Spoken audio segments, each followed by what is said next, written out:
Hello, this is Cotton Soups, and welcome back to another Lumion Legacy HTUC video.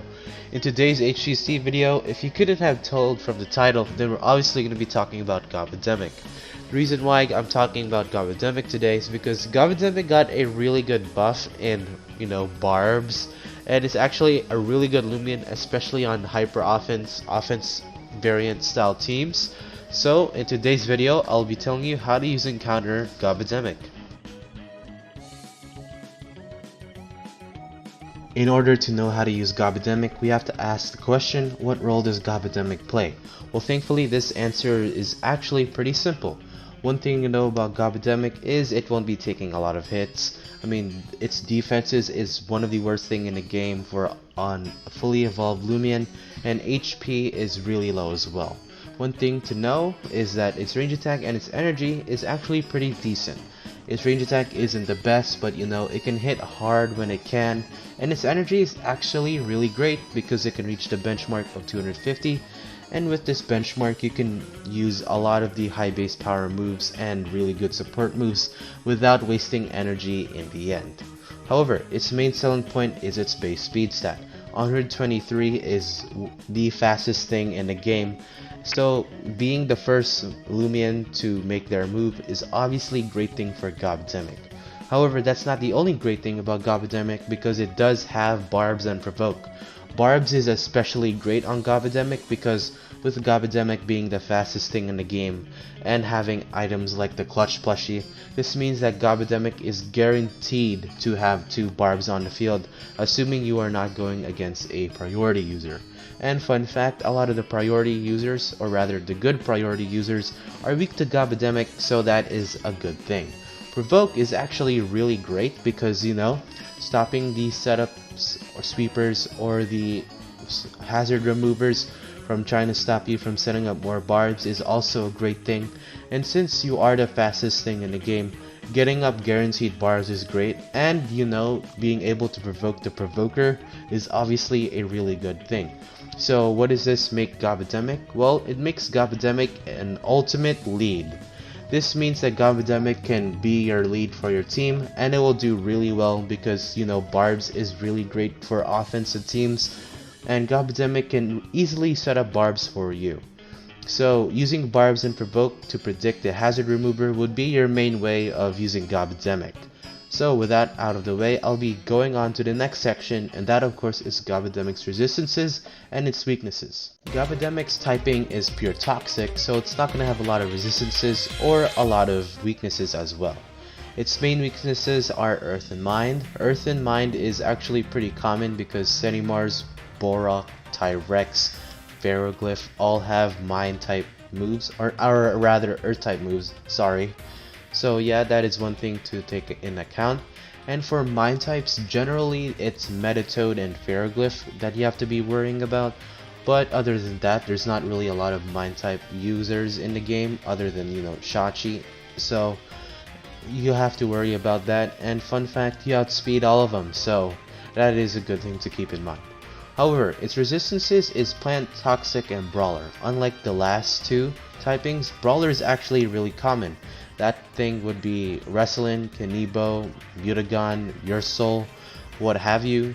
And while you might say, well, it's bad because Gobbidemic will always get two-shotted by them, well, you're not wrong.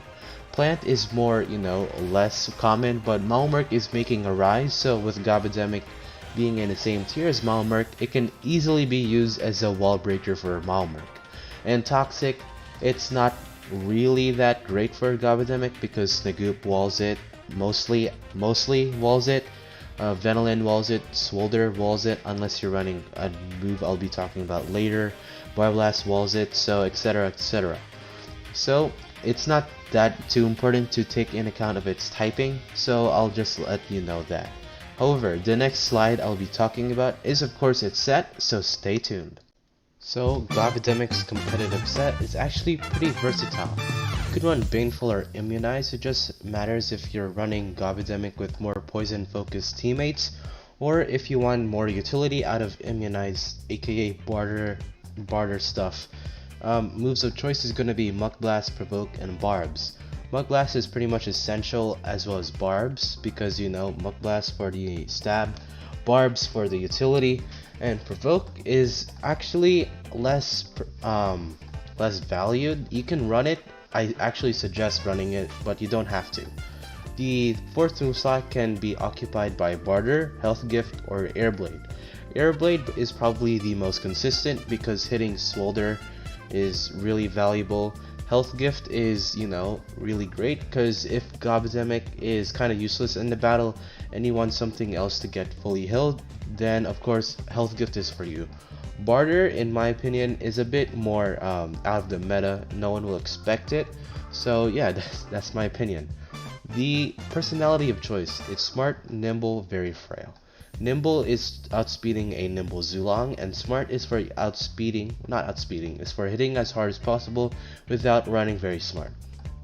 The item of choice can be Clutch Plushie, Volcanic Ash, or Toxic Orb. Volcanic Ash and Toxic Orb is mainly for the barter users. If you're immunized, then you can run Clutch Plushie. Then actually, Clutch Plushie does work for both abilities. If you want to run one of the Ashes or the Orb, then run Immunized.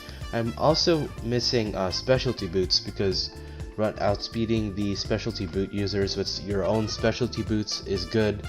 And while you might say, okay, it's kind of bad on Gobbidemic, well, if you use Specialty Boots, you're mainly going to be clicking Barbs throughout the whole thing.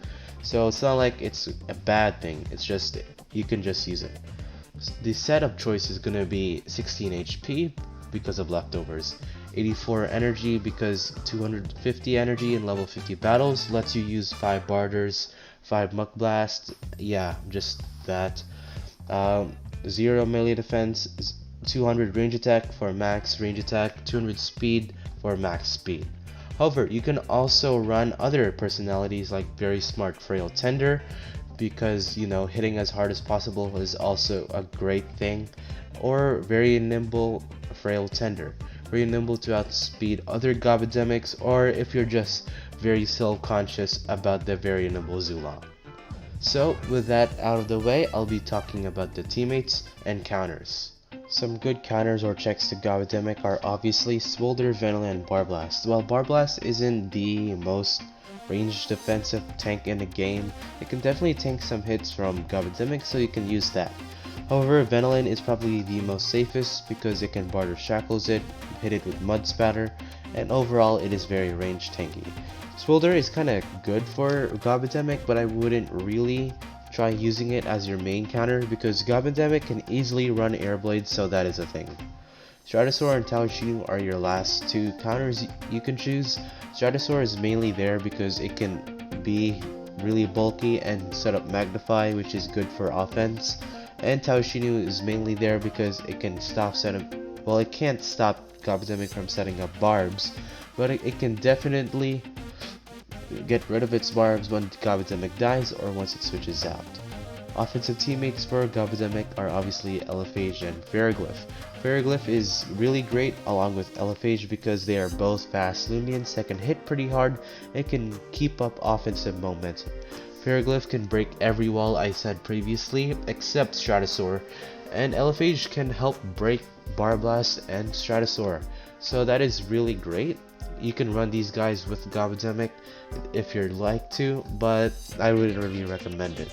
The next teammates are C.B.O and Meditoad. These guys aren't really meant for hyper offense, but they are good for any other playstyle. So using these two are really great for Gobbidemic because Meditoad can help break a lot of the walls that Gobbidemic's getting walled by. The only problem is it can get hit super effectively, so you want some chip on that. Same thing with C.B.O. It can help out with Gobbidemic, it can break everything there, but it's gonna have a lot of trouble against Barblast. Some good defensive teammates are obviously Stratosaur and Eleguana, because Stratosaur can help resist Mind and is immune to Earth, so that is good for Gobbidemic, as well as Stratosaur being able to deal with a lot of the hazard removers in the game, so that is good, and of course Eleguana being able to pivot off of stuff and let Gobbidemic and its other ball breakers in the battle is obviously really good. So that is the end of the video. Like the video if you enjoyed, and subscribe if you're into that. Make sure you join my Discord. I forgot to put the link down in the description. If you want some more stuff that include Lumi Legacy content, then of course you can do that. And remember, stay safe. Good night, good day, good afternoon, wherever you are. And of course, remember, Zulong is still a dumpster fire. I messed that up. Oh my god.